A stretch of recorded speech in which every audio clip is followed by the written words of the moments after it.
आज का हमारा टॉपिक है can a body have zero velocity but non zero acceleration. क्या किसी बॉडी के पास अगर जीरो वेलोसिटी है तो उसका एक्सेलरेशन नॉन जीरो हो सकता है?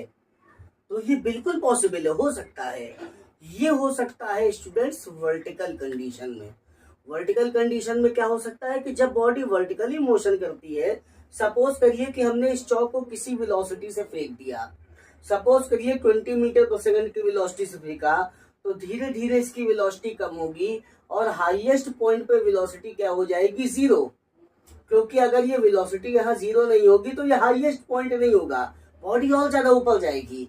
तो मतलब हाईएस्ट पॉइंट जब भी होगा तो बॉडी की वेलोसिटी जीरो होगी और ग्रेविटी की वजह से बॉडी नीचे आएगी। तो सपोज करिए कि अगर किसी बॉडी को हमने नीचे से ऊपर फेंका है और किसी वेलोसिटी से फेंका है, सपोज करिए the value of velocity is u at this time.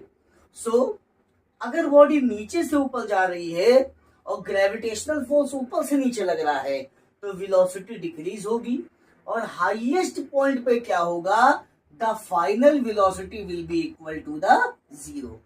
Highest point पे वेलोसिटी जीरो हो जाएगी but acceleration due to gravity तो नीचे लगेगा ही ना। और एक्सेलरेशन ड्यू टू ग्रेविटी है क्या? है तो acceleration he, the rate of change of velocity. तो अगर हम बात करें हाईएस्ट पॉइंट की, तो हाईएस्ट पॉइंट पे ये पॉसिबल है कि बॉडी की वेलोसिटी जीरो हो बट एक्सेलरेशन हो सकता है which is equal to the 9.8 metre per second square. तो आई होप आपको ये टॉपिक समझ में आया होगा कि क्या किसी बॉडी की अगर वेलोसिटी जीरो हो और एक्सेलरेशन नॉन जीरो हो सकता है? तो बिल्कुल हो सकता है। जब बॉडी वर्टिकल मोशन में हो तो हाईएस्ट पॉइंट पे वेलोसिटी जीरो हो सकती है लेकिन एक्सेलरेशन उसमें 9.8 मीटर पर सेकंड स्क्वायर का होगा अपने अर्थ के लिए। बाकी अदर प्लेनेट के लिए जितना उसके लिए एक्सेलरेशन ड्यू टू ग्रेविटी होगा उसकी वैल्यू काउंट की जाएगी। Thank you to all of you. Thank you.